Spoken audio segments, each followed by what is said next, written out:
My name is Maya Miller. I am 26 years old, and I live in a small apartment in the city. I looked around the garden. There were 100 relatives standing on the perfectly cut grass. They were holding champagne glasses and smiling at me. It was my birthday. I thought they were there to celebrate me. I was wrong. They were the audience for my execution. My father, William, stood at the front. He waved me over with a smile that didn't reach his eyes. He handed me a heavy leather portfolio. It looked expensive. I thought it was a gift. My hands shook as I opened it. Inside, there was a single piece of paper. It was an invoice. The total was $248,000. The description read, "For room, board, and inconvenience." My stomach dropped. The silence in the yard was heavy.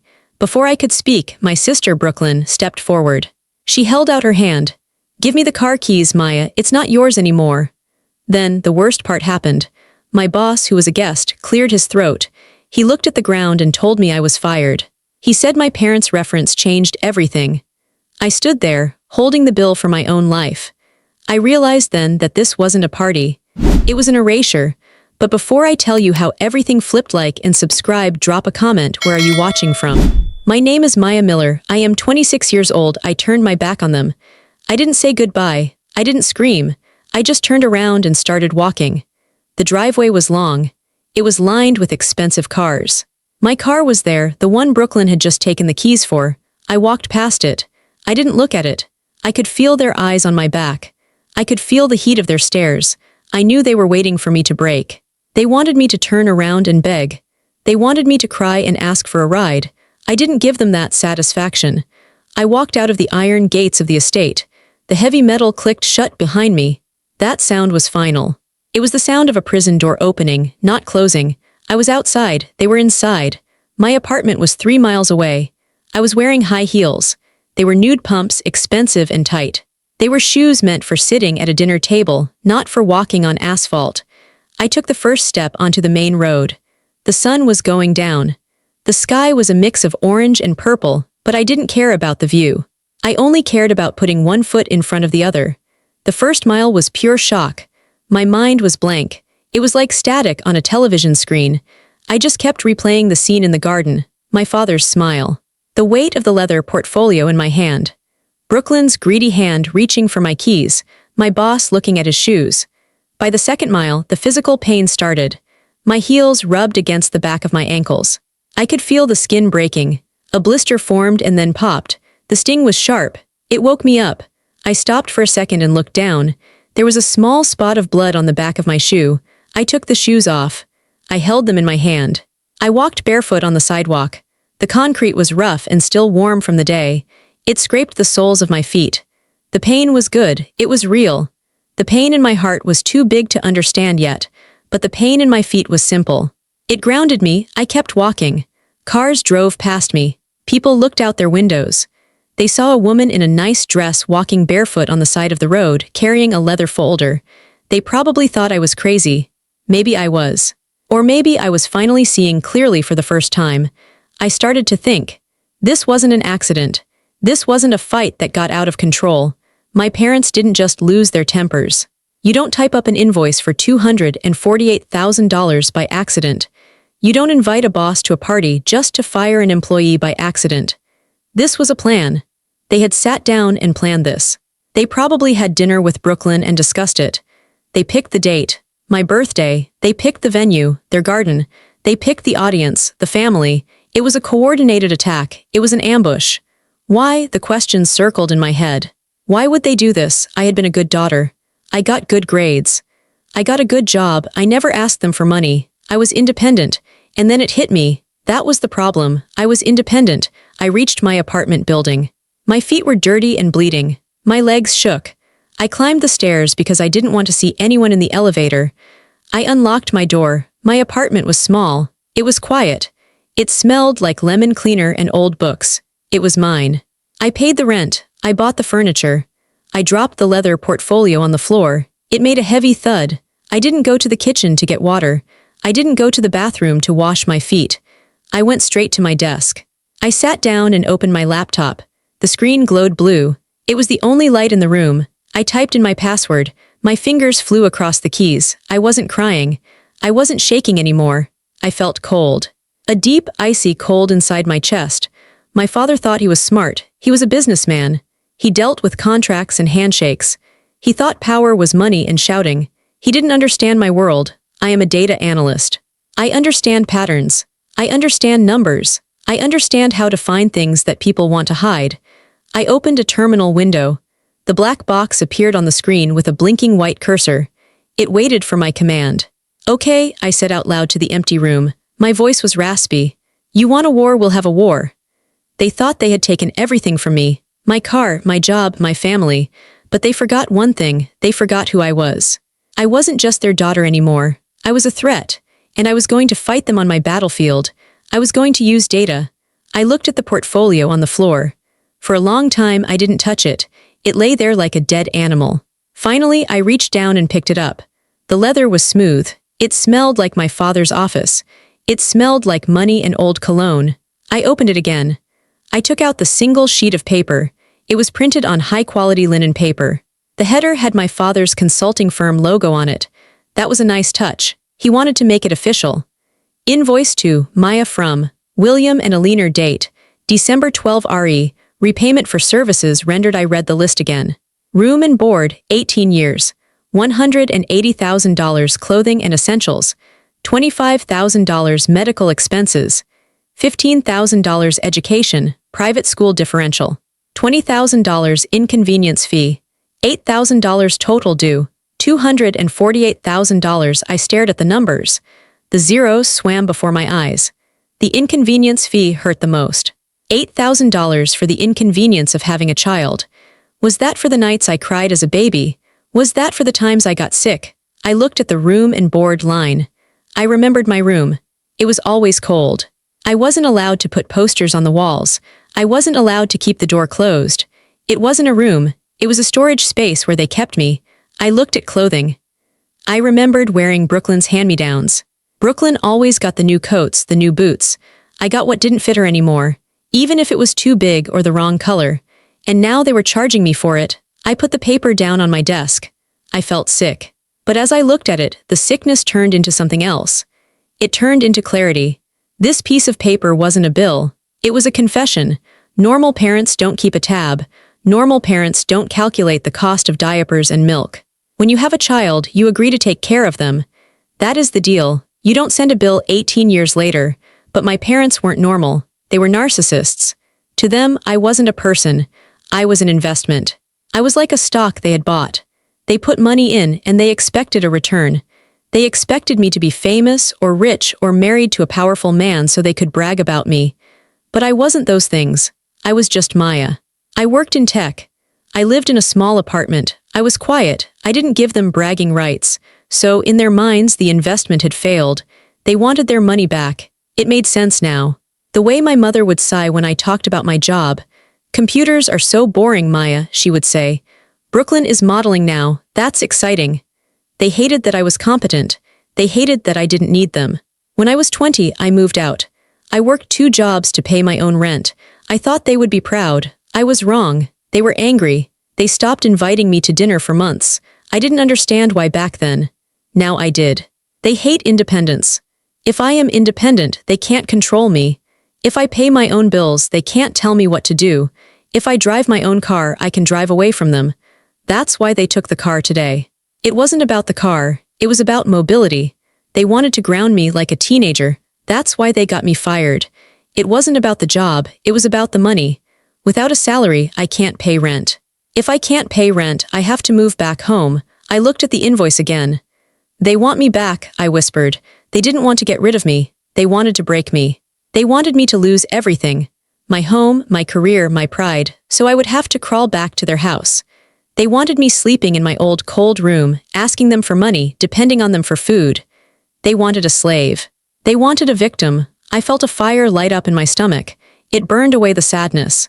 They made a mistake, a big mistake. They thought showing me this invoice would scare me. They thought the debt would crush me. But it didn't. It liberated me. Because now I knew the rules. This wasn't a family relationship. It was a transaction, and if it was a transaction, I could audit it. You want to talk about money? I said to the paper. Okay. Let's talk about money. I turned back to my computer. The cursor was still blinking, waiting. They had sent me a bill for $248,000, but they had forgotten something. I had access to things they didn't know about. I knew where the real money was, and I knew they weren't as clean as they pretended to be. I wasn't going to pay this invoice. I was going to send them one of my own. My phone had been buzzing for 2 hours. It was vibrating on the desk like an angry insect. I looked at the screen. Texts from cousins.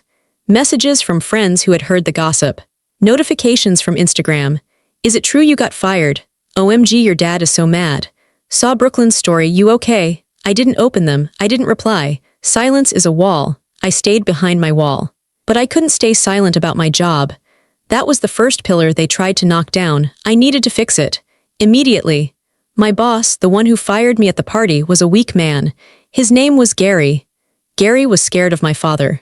My father was a big donor to the company's charity fund. Gary probably thought firing me would make my father happy. Gary didn't care about labor laws or fairness. He was a coward. If I called Gary, he wouldn't listen. He would stutter and make excuses. I needed to go over his head. I looked at the clock. It was 9 p.m. Late, but not too late for the people at the top. I searched my contacts for David Henderson. David was the regional director. He was 3 levels above Gary. 6 months ago, our company had a massive data breach. It was a Sunday. No one was answering their phones. I was the only one who noticed the server acting strange. I went in. I stopped the leak. I saved the company millions of dollars in potential lawsuits. David had called me personally to thank me. He gave me his personal cell number. If you ever need anything, Maya, he had said, you call me. I hoped he meant it. My hands were steady as I dialed the number. It rang once, twice, 3 times. My heart hammered against my ribs. What if he didn't answer? What if he believed my parents too? This is David. His voice was deep and tired. David, it's Maya. From data analytics. There was a pause. Maya, it's Sunday night. Is everything okay? Is the server down? The server is fine, I said. My voice was calm. I channeled that cold feeling in my chest. But I have a problem. I was just terminated by Gary at a private party because of a personal dispute with my parents. David was silent for a moment. Excuse me, you were fired when? 2 hours ago. Gary was a guest at my parents' house. My father is angry with me for personal reasons. He told Gary to fire me. Gary did it in front of 100 people. I kept it simple. Facts only. No emotion. I didn't tell him I walked home barefoot. I didn't tell him about the invoice. I just told him the professional violation. That is highly irregular, David said. His voice sounded sharper now. And illegal. I know, I said. I am one of your top analysts, David. My performance reviews are perfect. I saved the network 6 months ago. I am being punished because my father is a donor. I am calling you because I respect this company. I don't want to file a wrongful termination lawsuit. I just want to do my job. I held my breath. I played the card. The lawsuit threat was subtle, but it was there. David didn't hesitate. Give me 10 minutes, Maya. Okay, hang up, I'll call you back. I put the phone down. The room was silent again. 10 minutes. It felt like 10 years. I stared at the clock on the wall. The second hand ticked slowly. Tick, tick, tick. This was the test. Was I powerless or was I valuable? My parents told me I was nothing without them. They said my success was because of their name. You're only hired because you're a Miller, my mother used to say. I waited. 8 minutes later, my phone rang. It was David. Maya, I'm here. I spoke to Gary, David said. His voice was hard like stone. He confirmed the story. He admitted he acted under pressure from your father. I see. Gary is no longer the manager of your department, David said. My eyes widened. The termination is void, David continued. It never happened. You are still employed. In fact, I am moving you to the senior security team. You'll report directly to headquarters, not the local branch. Gary can't touch you. Your parents can't touch you.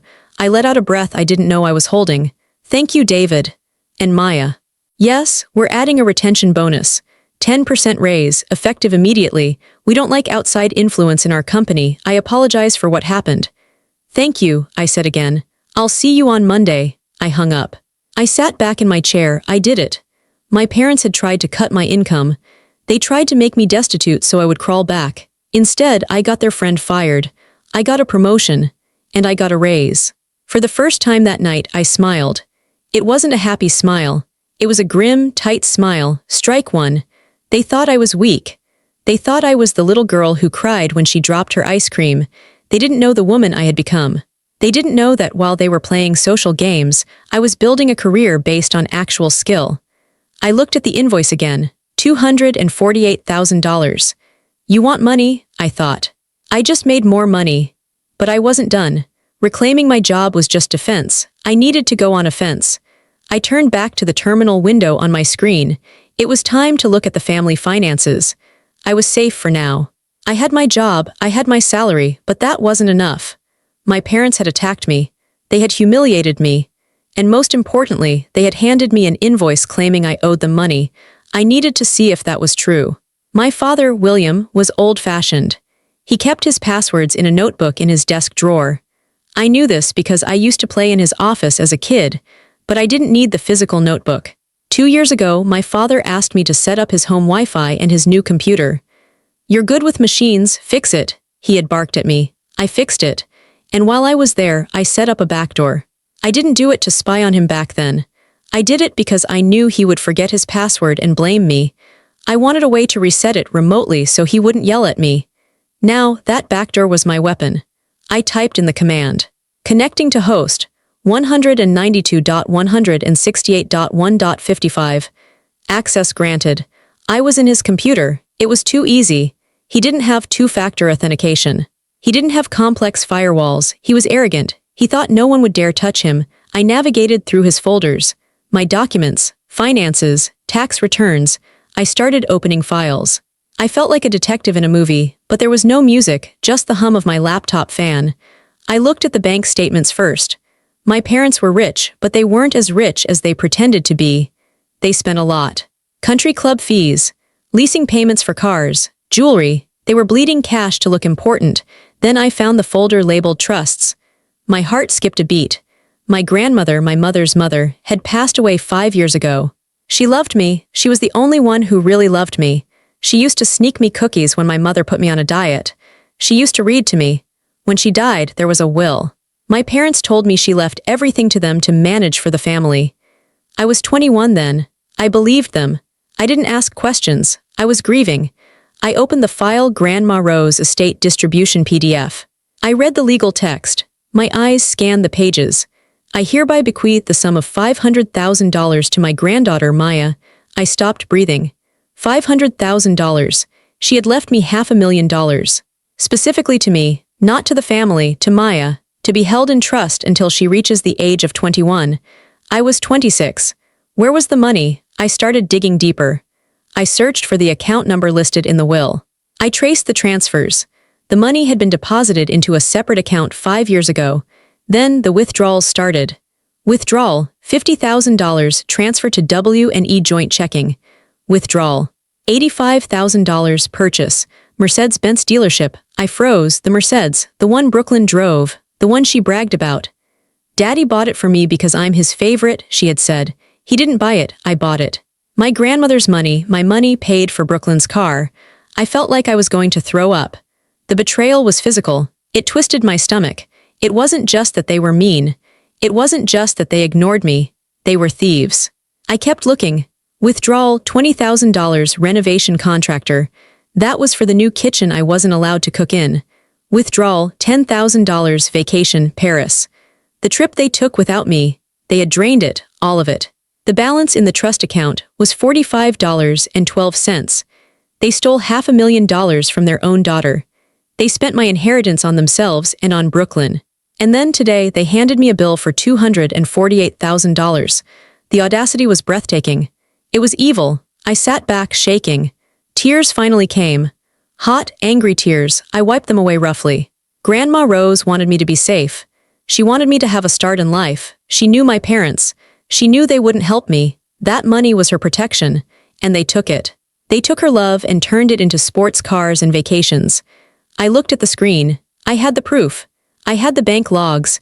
I had the digital signatures, my father's signature, my mother's signature. This wasn't just a family dispute anymore. This was a felony. This was embezzlement. This was fraud. I saved every file. I made copies. I backed them up to a cloud server they couldn't touch. I had come home feeling like a victim. I felt small and erased. But now Now I was the most dangerous person in their lives. I wasn't just going to defend myself. I was going to take back what was mine, but I saw something else in the logs, something strange. There were monthly transfers going out to an account I didn't recognize. $5,000 every month. The recipient was BS Lifestyle LLC. I checked the incorporation documents for that LLC. The owner was Brooklyn Scarlett, my sister. Wait, my parents said Brooklyn was finding herself. They said she was working on her modeling career, but the bank records showed regular, scheduled payments from my parents' business account to Brooklyn's shell company. And looking closer, the authorization for these transfers came from Brooklyn's user ID. She wasn't just receiving allowance. She had access. I leaned closer to the screen. Brooklyn wasn't just the spoiled golden child. She was an accomplice. I needed to see more. I needed to see exactly what my little sister was doing. I typed in a new command. I was going deeper. I sat in the dark. The glow of the computer screen was the only light. My eyes were tired, but my brain was wide open. I had found the stolen trust fund. That was the first crime. But the logs showed me something else, something active. I was looking at the transfers to BS Lifestyle LLC. $5,000. Every single month. I needed to know where that money was coming from. My parents complained about money constantly. They said the market was bad. They said taxes were too high. So where did they find an extra $60,000 a year to send to a shell company? I traced the deposits into my parents' business account. I saw a pattern. Every month, on the first day, a wire transfer came in. From Kevin and Michelle Miller. Amount $5,000. Memo, Investment Fund Tech Startups. Uncle Kevin and Aunt Michelle. My heart sank. Uncle Kevin was my father's younger brother. He was a kind man. He wasn't smart with money, but he was good. He worked as a contractor. He built houses. He worked with his hands. Aunt Michelle was a teacher. They didn't have millions. They saved every penny. I remembered a family barbecue last summer. Uncle Kevin was drinking a beer. He looked happy. He told me, "Your dad is a genius, Maya. He's helping us invest our retirement savings. We're going to be able to retire early. He's putting it into these new tech companies." I felt sick. I looked at the bank logs again. The money came in from Kevin and Michelle on the first. It stayed in my father's business account for 24 hours. Then on the second, a transfer went out. To BS Lifestyle LLC. Amount $5,000. There were no tech startups. There were no investments. My father was taking his own brother's retirement money. He was washing it through his business account. And then he was sending it to Brooklyn. I typed in the search command for BS Lifestyle LLC. I needed to see the spending. If this was a legitimate company, there should be business expenses. Office rent, equipment, payroll. I cracked the password for the LLC's bank portal. It was Brooklyn on 123. She was so lazy. I opened the statements. Debit, Sephora $450 debit. Delta Airlines first class, $1,200 debit. The Ritz-Carlton $3,000 debit. Gucci $800. It wasn't a business. It was a slush fund. Uncle Kevin was sweating on construction sites, carrying lumber, ruining his back. Aunt Michelle was grading papers until midnight. They were sending that money to my father, trusting him to build their future. And my father was giving it to Brooklyn to buy purses. I felt a rage so hot it made my fingers tingle. This was worse than what they did to me. Stealing from me was one thing. I was young. I could work. I could recover. But Kevin and Michelle, they were in their 50s. This was their life savings. But I needed to be sure about Brooklyn. Maybe she didn't know. Maybe my father just gave her a credit card. Maybe she thought it was his money. I looked at the authorization logs for the transfers. In banking, when you move money from a business account, you need a digital signature. I pulled up the log for last month's transfer. User ID, B. Miller 2 IP address, 192.168.1.55, the house, device, Brooklyn's MacBook Pro action, authorized transfer. She knew. She wasn't just receiving the money. She was logging into the system. She was initiating the transfer from the business account to her LLC. She saw the source of the funds. The line item said Kevin incoming. She clicked approve. I sat back. I thought about Brooklyn at the party today. She looked so perfect. Her hair was shiny. Her dress cost more than my rent. She had demanded my car keys with a smirk. "It's not yours anymore," she had said. She played the part of the innocent, spoiled daughter perfectly. Everyone thought she was just dim. Everyone thought she was just a pretty face who liked shopping, but she wasn't. She was a criminal. She was committing wire fraud. She was conspiring with my father to embezzle money from our relatives. She was looking at her uncle, the man who gave her birthday cards, the man who taught her how to ride a bike, and she was stealing his future to buy expensive makeup. She was worse than my parents. My parents were narcissists, yes. But Brooklyn, she was a sociopath. She felt nothing. I looked at the screen, I had everything, I had the chain of evidence. The trust fund theft from me, the investment fraud theft from Kevin and Michelle, the shell company money laundering. The tax evasion, they definitely weren't declaring this as income. I looked at the clock. It was 3 a.m., I hadn't slept, I hadn't eaten. My feet were still throbbing from the walk, but I felt awake. I felt powerful. They wanted to erase me. They wanted to make me zero. Instead, they had given me the keys to their destruction. I remembered the invoice they gave me, $248,000. I opened a calculator. My grandmother's trust, $500,000. Interest over 5 years, conservatively, $100,000. Uncle Kevin's stolen money over 4 years, $240,000. My car, which they took, $35,000. Total stolen, $875,000. And they had the nerve to ask me for money. I laughed. It was a short, sharp sound in the quiet room. I wasn't going to sue them. Lawsuits take years. Lawyers are expensive. My parents would drag it out. They would lie. They would charm the judge. No, I wasn't going to court. I was going to the family. My parents cared about one thing above all else, their image. They cared about what people thought. They cared about being the perfect family at the country club. They cared about being the rich, successful benefactors. If I sued them, they could spin it. They could say I was a crazy, ungrateful daughter. But if I showed the truth, if I showed the numbers, numbers don't lie. I started to organize the files. I created a new folder on my desktop. I named it The Truth. I dragged the PDF of the will into it. I dragged the bank statements into it. I dragged the logs of Brooklyn's shopping sprees into it. I dragged the email records into it. I was building a bomb, a digital bomb. I thought about Brooklyn again. I wondered if she was sleeping soundly in her silk sheets. I wondered if she was dreaming about her next vacation. She had no idea that her life was about to end. She thought she was the main character. She thought I was just an extra.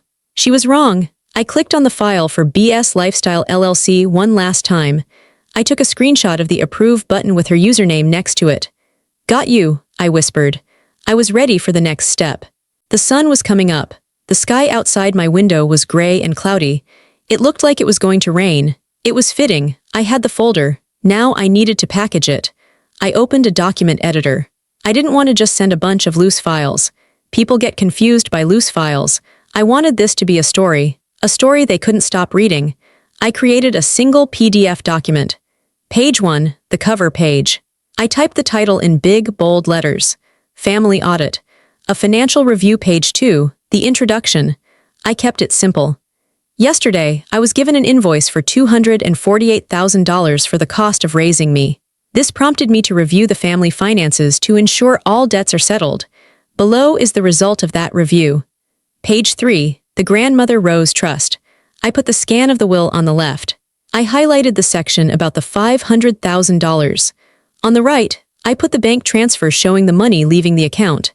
I added a red arrow pointing to the purchase of the Mercedes dealership. Caption: the money left for Maya's education was used to buy William's business assets. Page 4, the car. I put the receipt for the Mercedes Brooklyn drove. Caption: purchased with funds from the Maya Miller Trust. Page 5. The Kevin and Michelle investment. This was the hardest page to make. I put the incoming transfer from Kevin, then the outgoing transfer to Brooklyn. I put them side by side. Caption: Uncle Kevin's retirement savings are not invested in tech. They are transferred directly to Brooklyn Scarlett for personal use. Page 6, Brooklyn's spending. I listed the purchases. Gucci, Ritz-Carlton, Sephora. Caption: how your investment money is actually spent. Page 7, the conclusion. I wrote a summary. Total stolen from Maya, $600,000 plus. Total stolen from Kevin and Michelle, $240,000 plus. Total due to family, $840,000 plus. My debt of $248,000 is considered paid in full. I saved the file. Family Audit PDF. It was 20 pages long, it was cold, it was factual, it was devastating. I opened my email client, I typed in the recipients. To William Miller Dad, Eleanor Miller Mom, CC Brooklyn Scarlett, CC Kevin Miller Uncle, Michelle Miller Aunt, CC Grandma Rose's estate lawyer, CC the board of directors at Dad's consulting firm. I hesitated on the last one. The board of directors, that would destroy his career. That would end his professional life. I looked at the invoice on my desk again. Inconvenience fee. I added the board of directors. I didn't write a message in the body of the email. I didn't write I hate you or how could you. Anything I wrote would just look emotional. It would give them something to attack. Oh, Maya is just hysterical, they would say. Silence is harder to argue with. I attached the file. The progress bar moved across the screen. Blue, steady. I felt a moment of fear. Once I sent this, there was no going back. The family was over. Sundays were over. Holidays were over. I would be an orphan, effectively. But then I realized I was already an orphan. They orphaned me yesterday in the garden. They orphaned me when they stole my grandmother's money. They orphaned me when they decided I was a balance sheet item, not a human being. This wasn't an attack, it was an autopsy. The body was already dead. I was just showing everyone how it died. I moved the mouse to the send button. My finger hovered over the mouse. I took a deep breath. I smelled the stale air of my apartment. I felt the ache in my feet. I felt the hunger in my stomach. Goodbye, I said. I clicked. Message sent. I closed the laptop. I didn't wait to see if they read it. I knew they would. I stood up. My legs were stiff. I walked to the kitchen and poured a glass of water. I drank it in one long gulp. Then I went to my front door. I engaged the deadbolt. I engaged the chain lock. I wedged a heavy chair under the handle. I knew what was coming next. The silence was the weapon, but the explosion was coming. I sat on my couch. I wrapped a blanket around myself. I waited. 5 minutes passed. 10 minutes. Then my phone lit up. Incoming call. Dad, I watched it ring. I didn't touch it. Incoming call. Dad, incoming call. Mom, incoming call. Brooklyn, the phone buzzed and buzzed. It danced across the coffee table. Then the text started. Dad, Maya, pick up the phone. Dad. What did you send? Mom, are you insane? You sent that to the board. Brooklyn, delete it. Delete it right now. You're ruining everything. I watched the messages scroll by. They were panicking. They weren't sorry. They were scared. Then a different text came through. Uncle Kevin, Maya, is this true? I picked up the phone. I typed one word. Yes, I put the phone back down. The war had started. But for the first time in my life, I wasn't the one running for cover. I was the one watching the fire. The noise didn't stop. For 3 hours, my phone vibrated constantly. It was like a living thing in the room. My father left voicemails. I listened to one of them. Maya, you need to recall that email. Right now, tell them it was a mistake. Tell them you were hacked. If you don't, I will. I will ruin you. Do you hear me? I will sue you for slander. His voice was shaking. He wasn't angry, he was terrified. He knew that the bank logs didn't lie. He knew he couldn't sue for slander if it was the truth. Then my mother called. Her voicemail was different. She was crying. Maya, sweetheart, please, we can talk about this. We can fix this. We didn't mean to hurt you yesterday. We were just stressed. Please, honey, think about the family. Think about your sister. I deleted it. Think about your sister. That was always the line. I had to set myself on fire so Brooklyn could stay warm. Not anymore. Then the doorbell rang. It wasn't a polite ring. It was a pounding, fist on wood. Maya, open this door. It was my father. I sat on the couch. I didn't move. Maya. I know you're in there. Open the goddamn door. He kicked the door. The frame rattled. The chair I had wedged under the handle held firm. I stood up slowly. I walked to the door. I didn't open it. I stood on the other side. Go away, I said. My voice was calm. It surprised me how steady it was. Open the door, he screamed. Do you have any idea what you've done? The board called me. They're suspending me pending an investigation.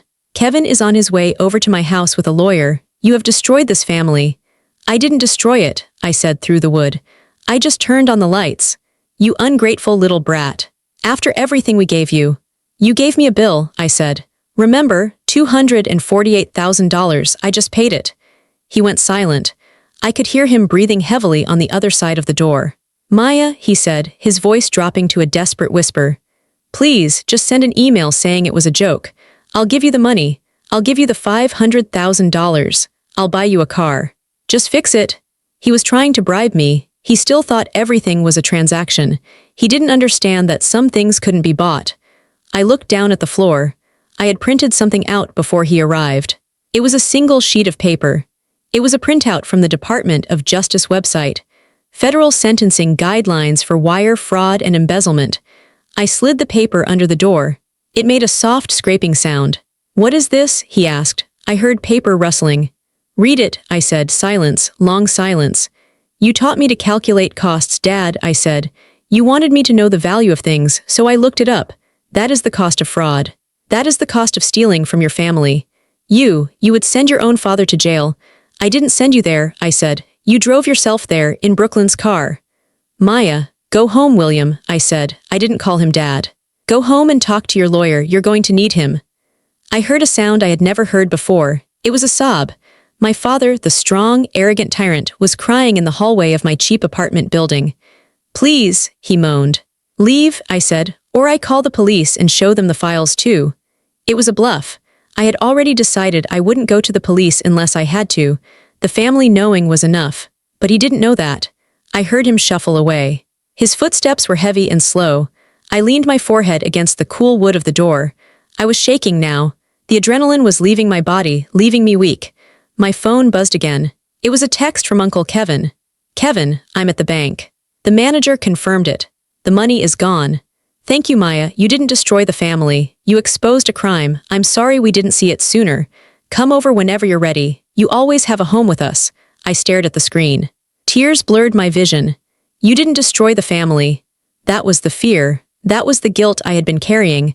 I thought I was the villain. I thought I was the one breaking things. But Kevin saw the truth.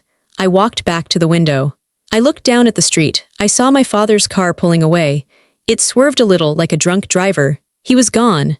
The panic was happening in their house now. The yelling, the blaming. Brooklyn screaming because her credit cards were getting declined. My mother crying because her social standing was vaporizing. But in my apartment, it was quiet. It was the first time in 26 years that I felt safe. The fall didn't happen all at once. It happened in agonizing slow motion over the next 3 weeks. I watched it from a distance. I didn't go to the house. I didn't answer their calls. I got my updates from Uncle Kevin and, surprisingly, from the news. First, it was the job. 2 days after my email, my father was formally fired by the board. The character references he had used to get me fired came back to haunt him. The board didn't want a CEO who stole from his own relatives. It was a liability. Then came the lawsuits. Uncle Kevin didn't want to sue, but he had to. He had to recover his retirement money. He filed a civil suit against my father and against the BS Lifestyle LLC. Because of the lawsuit, the assets were frozen. The court ordered a seizure of property to pay for restitution. I walked past the house one day, about 2 weeks later. I stayed on the other side of the street. There were moving trucks in the driveway, but they weren't luxury movers. They were court-appointed liquidation teams. I saw men carrying out the furniture, the antique dining table where I wasn't allowed to speak, the expensive sofas, the art from the walls. It was all being tagged and loaded. It was just stuff. Without the lie to hold it up, it was just wood and fabric. Then I saw the car. A tow truck was backing up to the garage. They hooked up the white Mercedes, Brooklyn's car, and then I saw Brooklyn. She ran out of the house. She wasn't wearing makeup. Her hair was messy. She was wearing sweatpants. "You can't take it," she screamed at the driver. "It's mine. My daddy bought it for me." The driver didn't even look at her. He just kept working the levers. The car lifted into the air. "Daddy, do something," Brooklyn yelled. My father walked out of the house. He looked 20 years older. His shoulders were slumped. He was wearing an old t-shirt. He looked defeated. He didn't look at Brooklyn. He just watched the car go. "It's gone, Brooklyn," he said quietly. "But what am I supposed to drive?" she shrieked. "How am I supposed to go to brunch?" "Take the bus," he said. I almost laughed. The irony was perfect. The BS Lifestyle LLC was dissolved. Brooklyn's brand died overnight. When the news came out that she had been funding her lifestyle by stealing from her uncle, her Instagram followers turned on her. The comments were brutal. "Thief, fraud, giving back the money." She deleted her account 3 days later. Without the money and without the social clout, Brooklyn was nobody. She had no degree. She dropped out. She had no work experience. I heard from Aunt Michelle a week later. "Brooklyn got a job," Michelle told me over tea. "Really?" I asked. "Where?" "At the mall, at a clothing store, folding shirts." "Folding shirts?" "Yes." She tried to apply for management, but she has no references, so she's working entry-level, minimum wage. I nodded. It was justice. She was finally working for the clothes she wore. My parents had to sell the estate.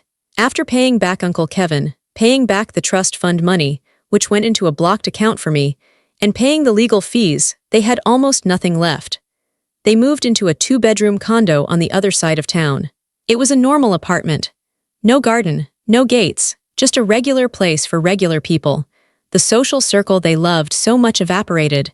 The friends who came to the birthday party, they disappeared. No one wanted to be associated with embezzlers. My mother, who used to be the queen of the social scene, was now a pariah.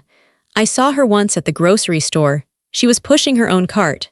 She looked at prices. She put a box of expensive crackers back on the shelf and picked the generic brand. She saw me. I froze. I was standing in the produce aisle. She looked at me. Her eyes were sad. She looked small. I thought she would scream. I thought she would curse me. Instead, she just looked down at the floor. She turned her cart around and walked away. She was ashamed. For the first time in her life, she felt shame.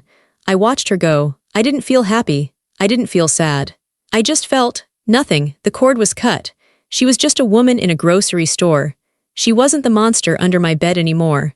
The kingdom they had built on lies had collapsed, and all it took was one person telling the truth. It has been 2 months since the party. My life is quiet now. I still live in my small apartment. I like it here. It feels like mine. I got the retention bonus from work. I got the raise. And surprisingly, I got the money from the trust fund. The court seized my father's remaining assets to repay it. I have $500,000 in the bank. I haven't bought a Mercedes. I haven't bought designer clothes. I paid off my student loans. I paid off my credit card debt. And I put the rest away. It's my freedom fund. It means I never have to be dependent on anyone ever again. I sit at my desk on a Saturday morning. The sun is shining through the window. I open my laptop. The folder The Truth is still on my desktop. I open it. I look at the files one last time. The invoice, the bank logs, the email, it's all history now. It's a story about a different person. A person who was scared. A person who wanted to be loved by people who couldn't love her. I don't need these files anymore. I don't need the proof. I know who I am. I select the folder. I right-click Delete. A box pops up. Are you sure you want to delete the truth? I smile. Yes. The folder disappears. I look out the window. The city is waking up. I see people walking their dogs. I see couples holding hands. I am alone, but I am not lonely. I have dinner with Uncle Kevin and Aunt Michelle every Sunday. We cook together. We laugh. They don't judge me. They don't send me invoices. They just love me. I realize something important. Family isn't about blood. Blood just makes you relatives. Love makes you family. My parents in Brooklyn, they were my relatives, but they were never my family. I pick up my phone. I have a text from David, my boss. David. Great job on the security audit this week, Maya. The team is lucky to have you. I type back. Maya, thanks, David. I love the work. And I do. I love my work. I love my life. I stand up and stretch. I feel light. The weight is gone. The heavy leather portfolio is gone. The expectations are gone. I walk to the mirror in the hallway. I look at myself. I see a woman who is strong. I see a woman who walked through fire and came out the other side without burning.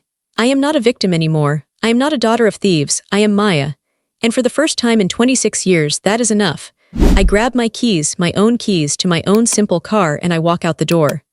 The sun is warm on my face. I am free.